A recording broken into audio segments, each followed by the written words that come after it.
తెలుగు రాష్ట్రాల్లో మోంతా తుపాను ప్రభావం ఇంకా పూర్తిగా తగ్గకముందే మరో అల్పపీడన ప్రమాదం ముంచుకొస్తోంది.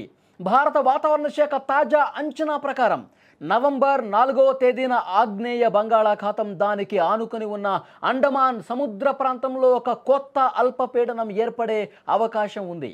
ఈ అల్పపీడనం క్రమంగా బలపడి వాయుగుండంగా మారే అవకాశం కూడా ఉందని అధికారులు హెచ్చరిస్తా ఉన్నారు. ఈరోజు బంగాళాఖాతంలో బలమైనటువంటి ద్రోణి ఏర్పడి రేపటికి అల్పపీడనంగా మారొచ్చు. ఇది తూర్పు బంగాళాఖాతం థాయిలాండ్ సమీపంలో ఏర్పడే అవకాశం ఉందని చెప్పి ఒక అంచనా వేసింది భారత వాతావరణ శాఖ. ఇంకొక అల్పపీడనం ఏర్పడే అవకాశం ఉంది, ఒక ద్రోణి ఏర్పడే అవకాశం ఉంది.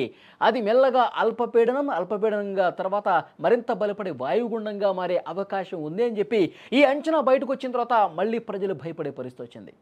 మళ్ళీ ఇది ఇంకొక తుఫానుగా మారుతుందేమో, మళ్ళీ అసలే మూలుగుతున్నటువంటి నక్క మీద తాటిపండు పడ్డ చందంగా పరిస్థితి ఎక్కడ తయారవుతుందని చెప్పి ఒక ఆందోళన కనిపిస్తుంది. ఇప్పటికే కుదేలైపోయాం, ఇప్పటికే సర్వం కోల్పోయాం.